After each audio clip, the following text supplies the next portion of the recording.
এই যেন ভালোবাসিয়াছি শতরূপে শতবার, জনমে জনমে যুগে যুগে অনিবার। যাত্রা, আমাদের যাত্রা শিল্পীদের প্রাণের উৎসব, এই যাত্রা উৎসব।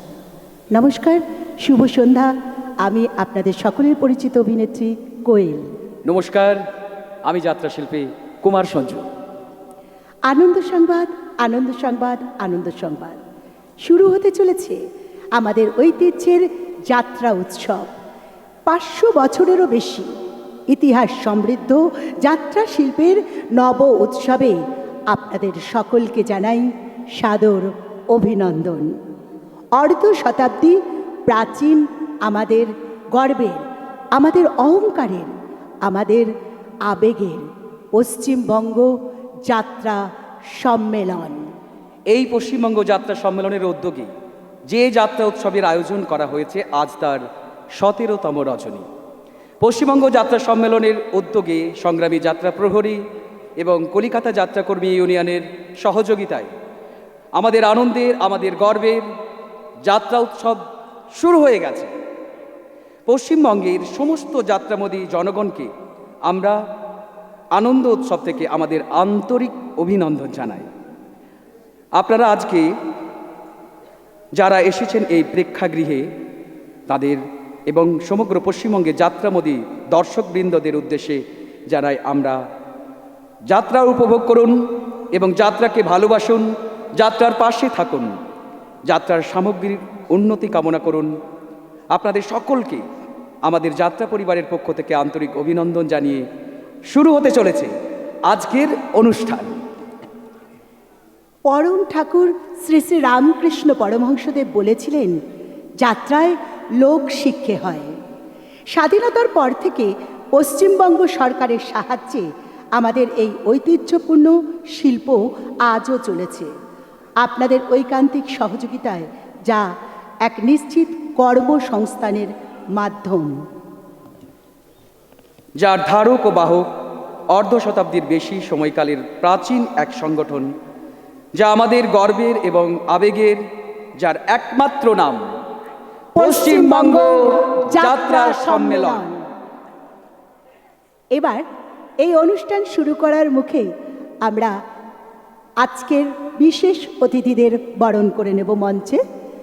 মঞ্চে ডেকে নেব বিশিষ্ট আইনজীবী এবং যাত্রা প্রেমিক।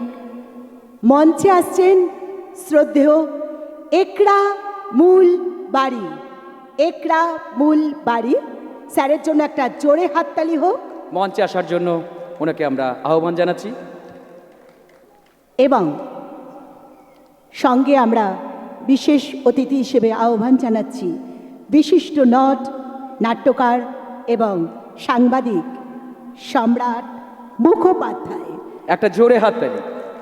সম্রাট মুখোপাধ্যায় মহাশয়কে আমরা মঞ্চে আসার জন্য আহ্বান জানাচ্ছি। ধন্যবাদ ওনাদের মূল্যবান সময় আমাদেরকে দেওয়ার জন্য। এবার প্রথমে শ্রদ্ধেয় একরা মূল বাড়ি মহাশয়কে বরণ করে নেবার জন্য আমি মঞ্চে আহ্বান জানাচ্ছি আমাদের যাত্রা সম্মেলনের সভাপতি শ্রী গৌতম নন্দী মহাশয় এবং আমাদের আর এক প্রডিউসার ভীষণ প্রিয় সুবীর চ্যাটার্জি মহাশয়কে।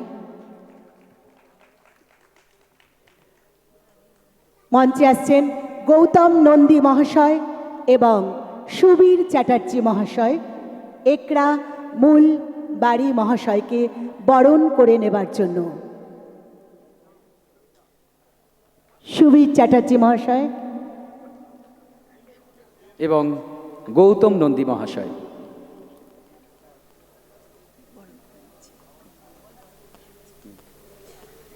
বরণ করে নিচ্ছেন আমাদের সম্মানীয় অতিথিদের, মাননীয় সুবীর চ্যাটার্জি মহাশয় ও মাননীয় গৌতম নন্দী মহাশয়।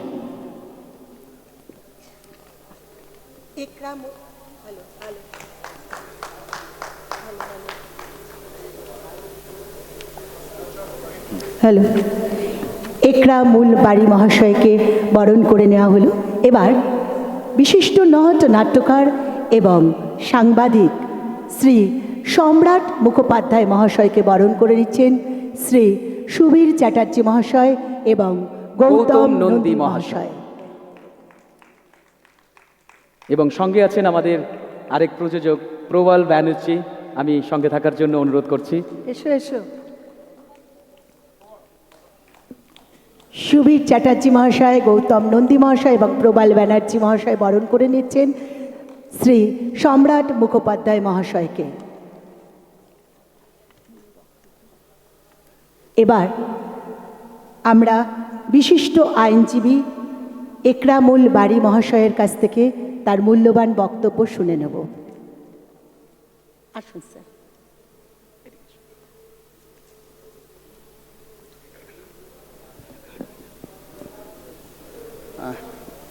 নমস্কার, শুভ সন্ধ্যা। আজকে যাত্রা সম্মেলনে আমি নিমন্ত্রিত হয়েছি কিছু কথা বলার জন্য যাত্রা সম্পর্কে। এখন যেটুকুই বলবো সবই আমার স্মৃতিচারণা, ছোটোবেলার দেখা অভিজ্ঞতা, ছোটোবেলার দেখা স্মৃতি, এই সম্পর্কে, যাত্রা সম্পর্কে, যাত্রার ডায়লগ সম্পর্কে যেসব কতগুলো মনে আছে 30-40 বছর আগেকার দেখা। পেশায় আমি আইনজীবী। এখন যাত্রা শিল্পর সঙ্গে সেই রকম আর ঘনিষ্ঠতা এখন নেই, কিন্তু যখন ছিল আজ থেকে 30-40 বছর আগেকার কথা, সেটাকে আমি স্মরণ করি।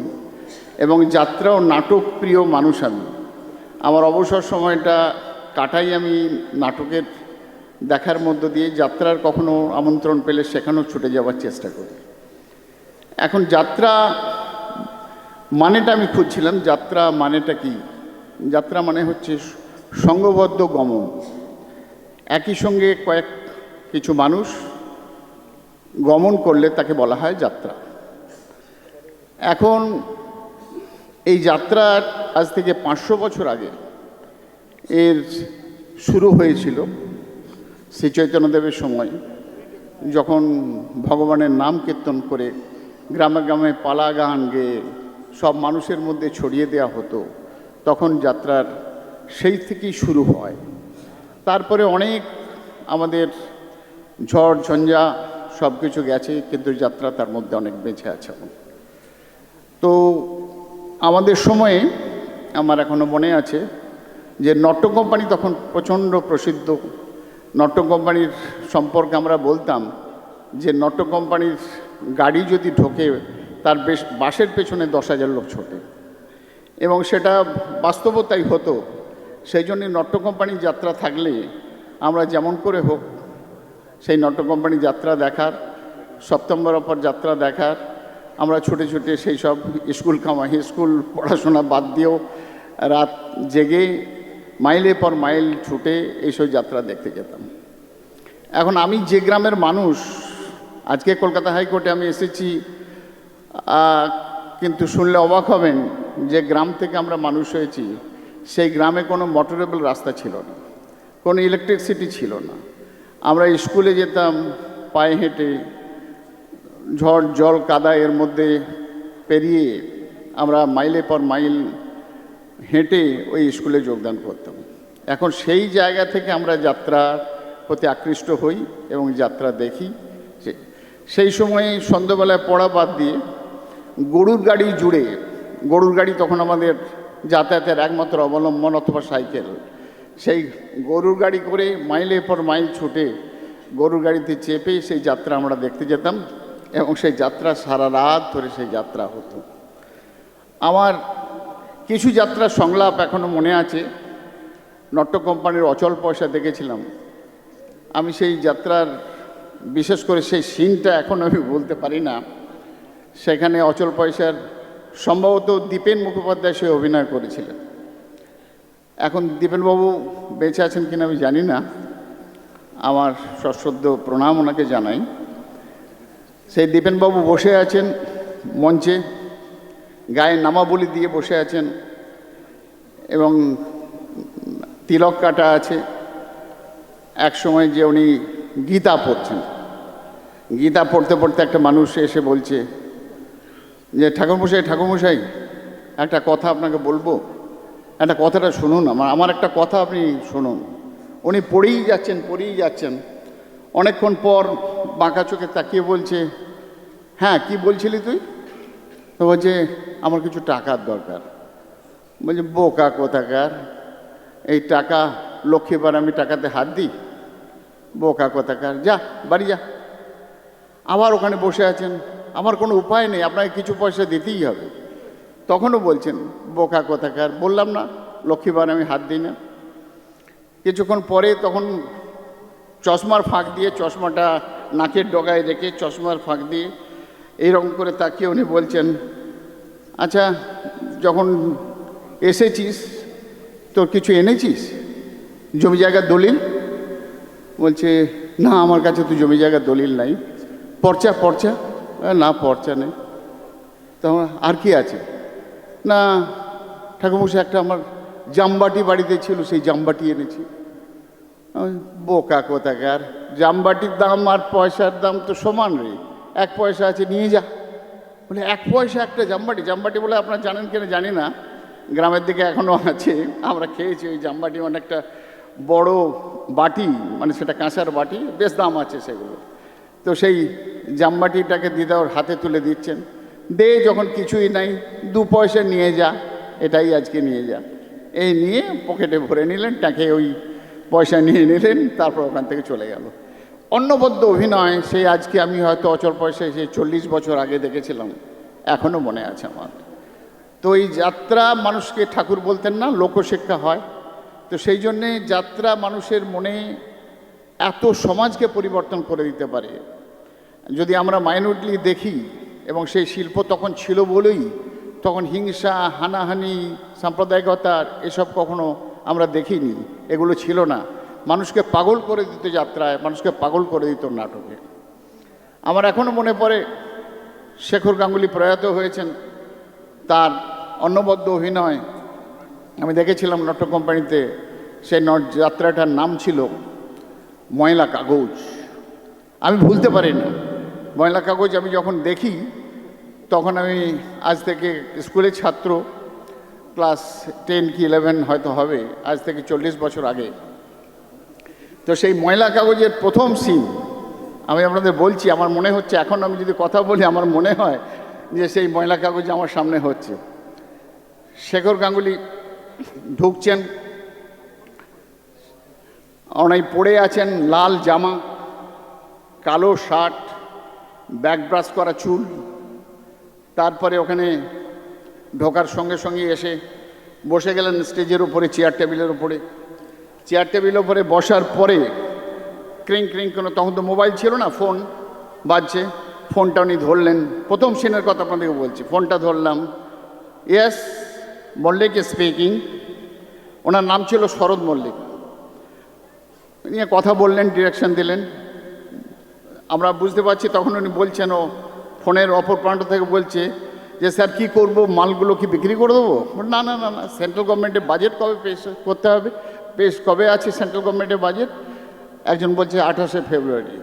আরে না না না, খবরদার মাল বিক্রি করো না, ওগুলো হোল্ড করো, যত বেশি হোল্ড করবে তত আমাদের কাজের সুবিধা হবে।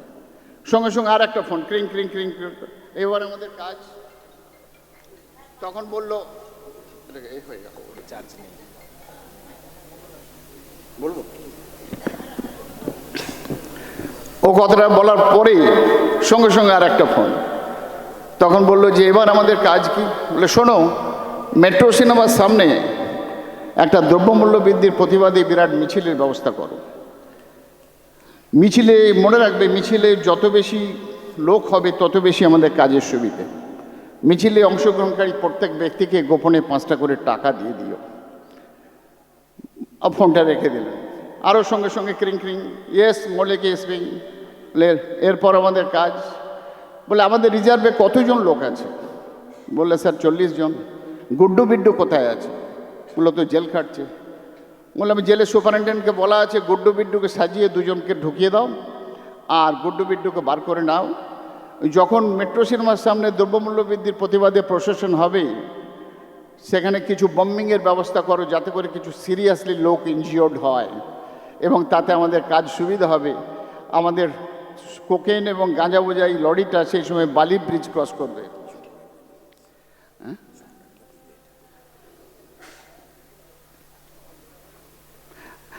সঙ্গে সঙ্গে তারপরে ওই ফোন ছেড়ে দিলেন উনি।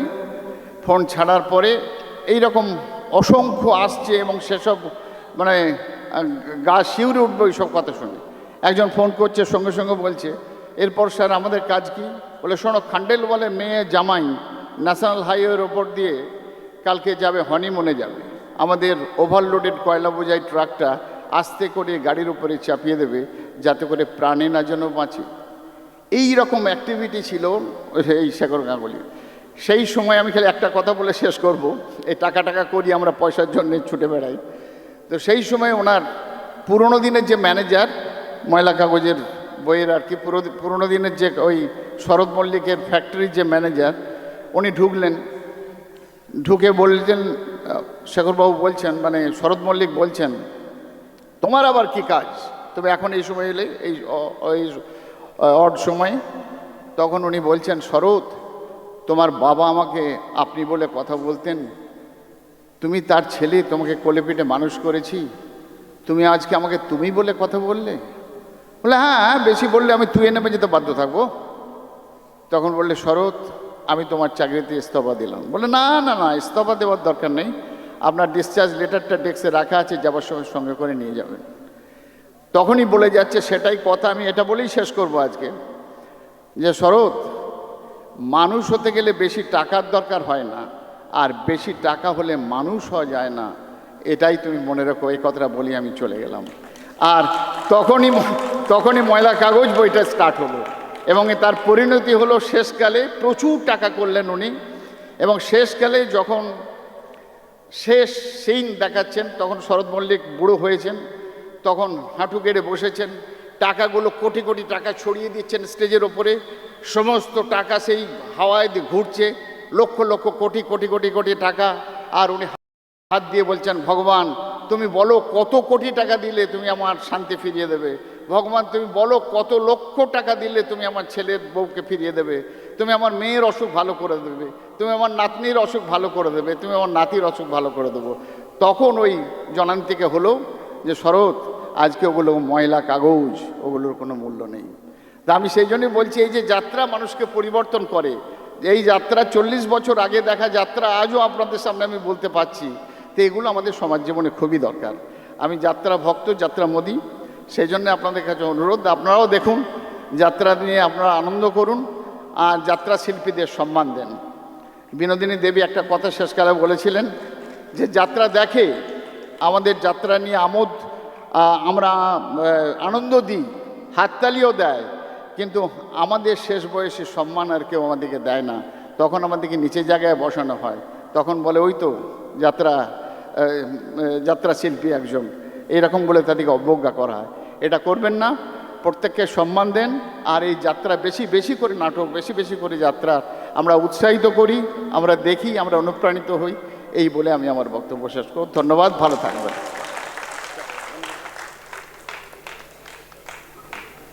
হ্যালো, অসংখ্য ধন্যবাদ একলা মুরবাড়ি মহাশয়কে তার মূল্যবান বক্তব্য আমাদের সামনে রাখার জন্য। এবারে আমরা মূল অনুষ্ঠানে চলে যাই।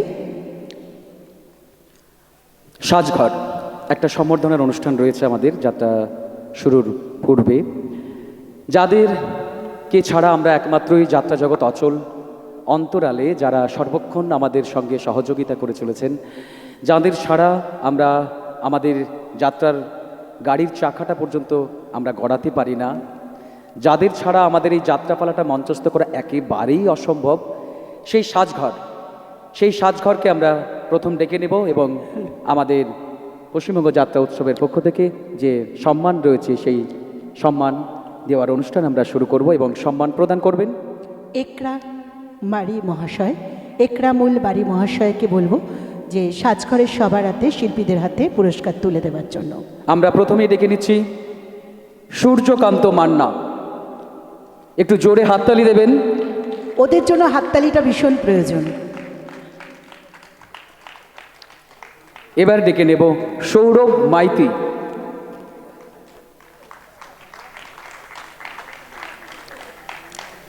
মেমেন্টো তুলে দিচ্ছেন একরামুল বাড়ি মহাশয়।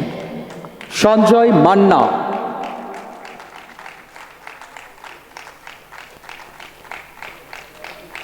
শ্যামল বর্মন,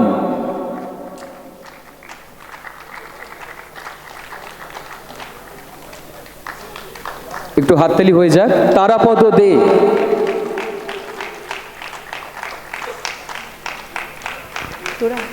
এবার ডেকে নিচ্ছি প্রশান্ত জানা,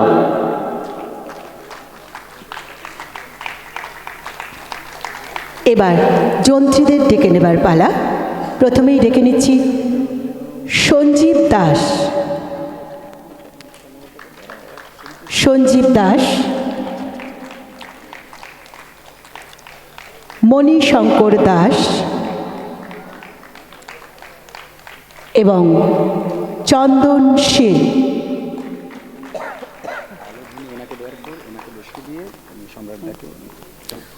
আলো ও ধ্বনি বাদল চক্রবর্তী, বাদল চক্রবর্তী, রাজা চক্রবর্তী, পিন্টু চক্রবর্তী,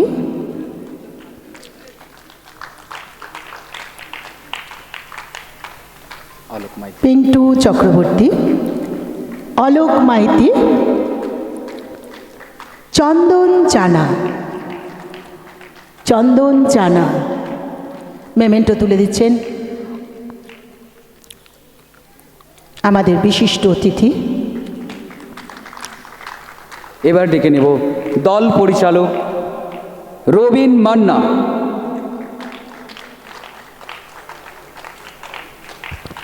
মেমেন্টো তুলে দিচ্ছেন একরামুল বাড়ি মহাশয়। দল ম্যানেজার গোবর্ধন ধারা,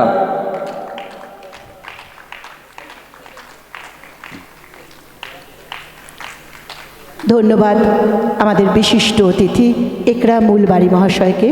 এবার আমরা মেমেন্টো তুলে দেবার জন্য অনুরোধ করব বিশিষ্ট নট, নাট্যকার এবং সাংবাদিক শ্রী সম্রাট মুখোপাধ্যায় মহাশয়কে। ডেকে নেব আজকের এই পালার নৃত্য পরিচালনায় যিনি ছিলেন আমাদের সবার প্রিয় দীপিকা দত্ত। মঞ্চে আসছেন দীপিকা দত্ত। এবার হাততালি দেবে সবাই, জোরে হাততালি। আহিরাজ কই? এবার ডেকে নিচ্ছি আমাদের প্রচার পরিকল্পনা ও রূপায়ণে যেই মানুষটা আমাদেরকে খুব সুন্দর সুন্দর বানিয়ে সারা পশ্চিমবঙ্গ তথা পশ্চিমবঙ্গের আমরা বাইরের এমনি সুন্দর মানুষরা, সঞ্জু, সুন্দর আমরা। সেই সুমিত রায়, সুমিতদাকে মঞ্চে আসার জন্য আহ্বান। আমাদের সুন্দর বানিয়ে দেয় সুমিত রায়।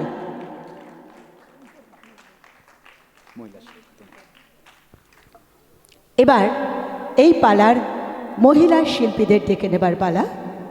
প্রথমেই ডেকে নেব দুষ্টু মিষ্টি নায়িকা তিতলি। মঞ্চে আসছেন তিতলি। মেমেন্টো তুলে দিচ্ছেন সম্রাট মুখোপাধ্যায় মহাশয়।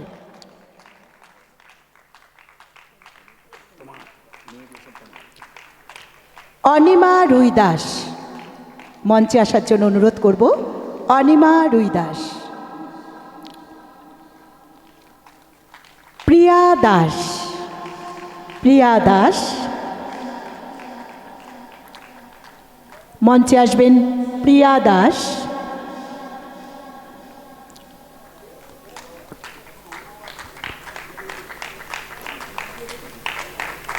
লতা ঘোষ,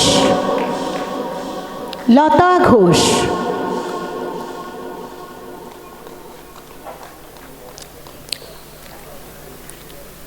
বর্ষিয়ান অভিনেত্রী লতা ঘোষ।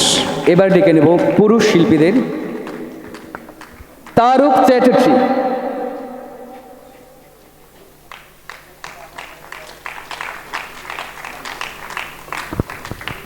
প্রবীর বারিক,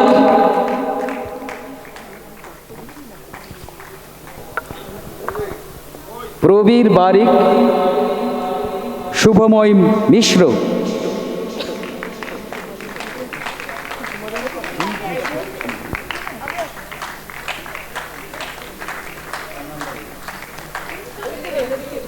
আশিস মণ্ডল,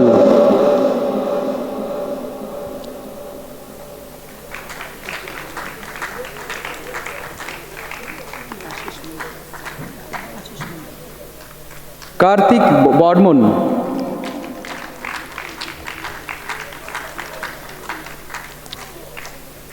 একসাথে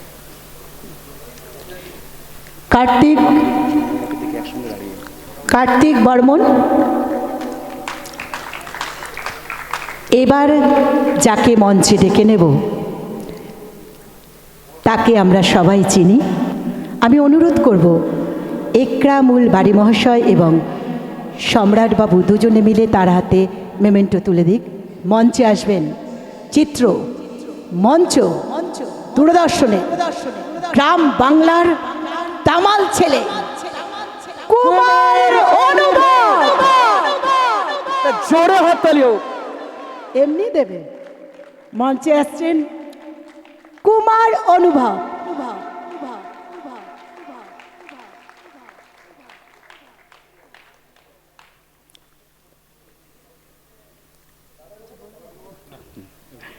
থ্যাংক ইউ দাদা।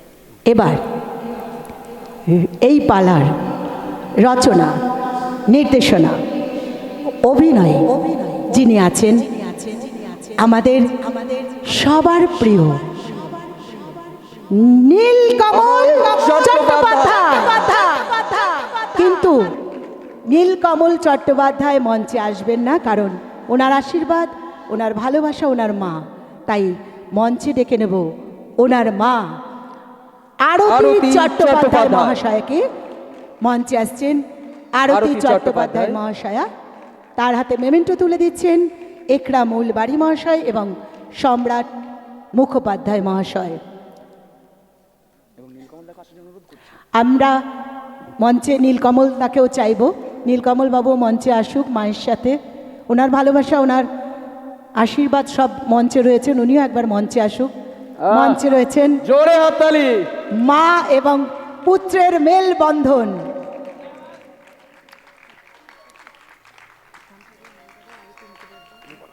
মঞ্চে রয়েছেন মা আরতি চট্টোপাধ্যায় এবং পুত্র নীলকমল চট্টোপাধ্যায়।